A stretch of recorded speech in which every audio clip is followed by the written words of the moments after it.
Dans le département du Bogo-Alibori, les populations de Tchaourou ont la main au menton. Elles attendent toujours le démarrage effectif des opérations qui tardent à prendre puisque sur le terrain, le matériel adéquat fait défaut et aux côtés des pétitionnaires qui se plaignent, les opérateurs quittent. Et puis en interactualité, l'armée ivoirienne réitère son allégeance à Laurent Gbagbo. Le discours prononcé par le chef d'état-major ce jour lors de la présentation de drapeau au nouveau ministre de la Défense du gouvernement du président sortant sans embâche. De son côté, Laurent Gbagbo joue la carte de l'apaisement.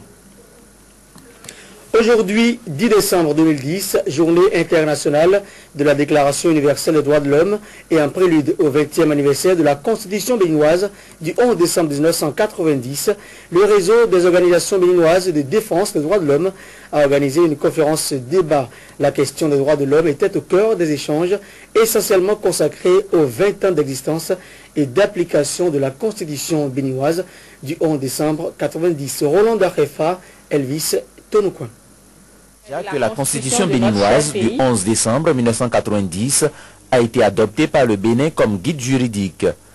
Après 2 décennies d'expérimentation de cette Constitution par les animateurs de la vie politique nationale, le réseau des organisations non gouvernementales de défense des droits de l'homme a jugé utile de marquer un arrêt et de faire le point de la mise en œuvre afin de voir dans quelle mesure la Constitution a servi positivement le peuple béninois. Nous devons comprendre que l'une des principales innovations de cette Constitution est la création d'une Cour constitutionnelle distincte du système judiciaire ordinaire.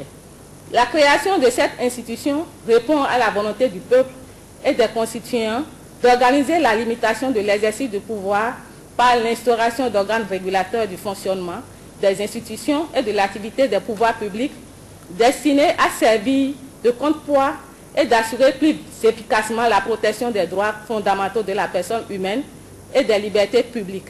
Mesdames et messieurs, honorables invités, au cours de nos débats, nous allons faire l'état des lieux en matière de droits de l'homme en prenant comme boussole la Constitution. Notre souci, en tant qu'ONG de défense des droits de l'homme, c'est de relever les incohérences et en faire des recommandations acquises de droit. C'est notre manière de contribuer au développement de notre pays. Plusieurs communications sont au menu de cette causerie débat à laquelle participent des citoyens ordinaires et des acteurs du monde juridique. Le respect des droits de l'homme, ce n'est pas chose aisée, même au plan international. La preuve, c'est que le conférencier a dit tantôt que au Bénin, des efforts sont faits et que ces efforts doivent être poursuivis. Et il a bien souligné que ces efforts sont une caractéristique du peuple béninois. La Constitution comporte des dispositions relatives au fonctionnement des institutions de la République comme le pouvoir exécutif. Et c'est à juste titre que ces échanges se déroulent en présence du directeur des droits de l'homme représentant le garde des Sceaux. 20 ans déjà, oui, notre Constitution a 20 ans. En se dotant d'une Constitution le 11 décembre 1990, le Bénin a créé l'une des conditions d'exercice de la démocratie.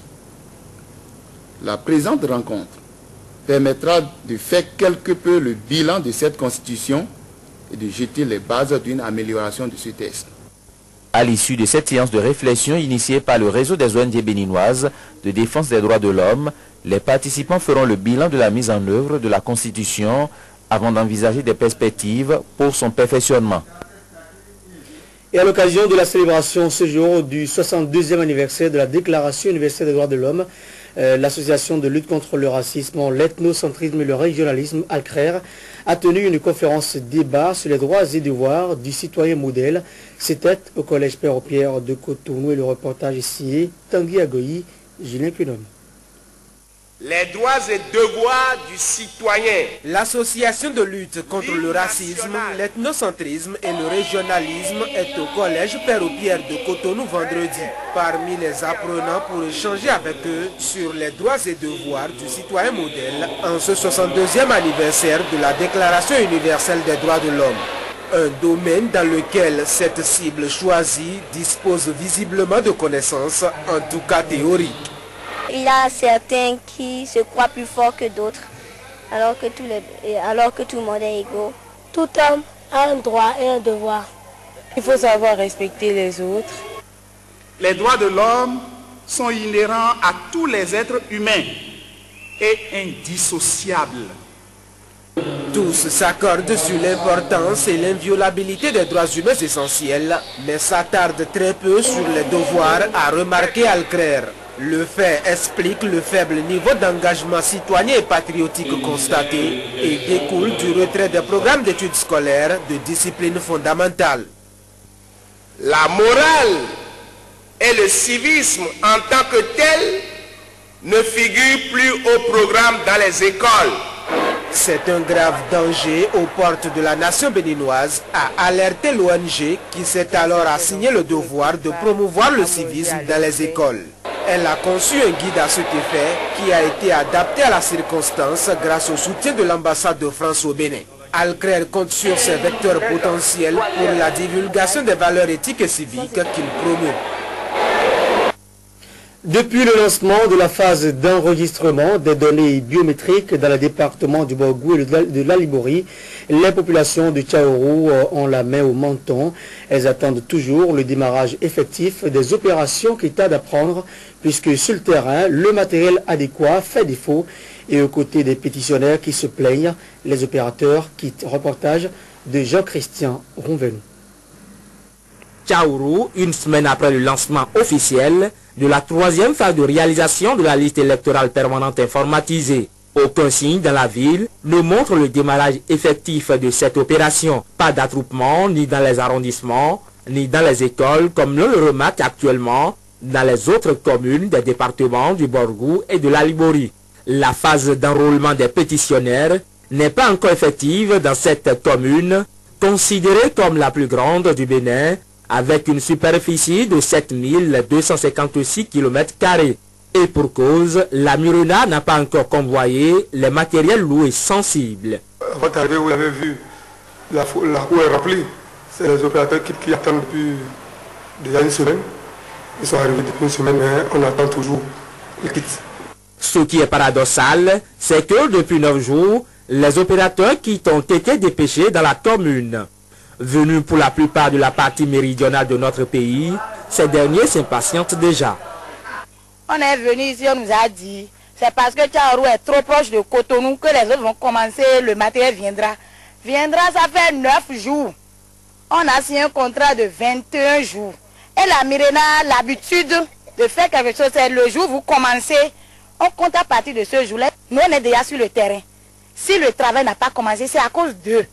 Et nous vivons des situations pas possibles. Les gens sont malades, ils ne viennent même pas demander ce qui se passe. Chaque fois, ils disent non, ça va venir. Le ça là, c'est qui? Ça va venir là, c'est quand? Des actions sont en train d'être menées par les autorités locales pour qu'au démarrage de la dite opération, elles ne connaissent pas de dysfonctionnement. Tous mes chefs villages, les conseillers communaux, on était en réunion d'hier. On était en réunion. Bon, on a expliqué comment les stratégies à mener pour pouvoir sortir les gens, pour qu'ils puissent se faire enrôler. Voilà. Hier, on avait fait la réunion, avant-hier aussi.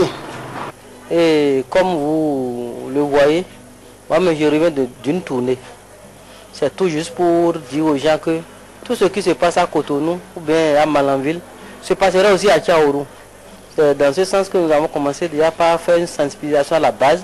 Plusieurs fois reporté, le démarrage de la troisième phase de réalisation de la LEPI, spécifiquement dans la commune de Tchaourou, est encore prévu pour ce samedi 11 décembre. Les amis du président Boniaï sont descendus dans la rue de Cotonou ce vendredi matin.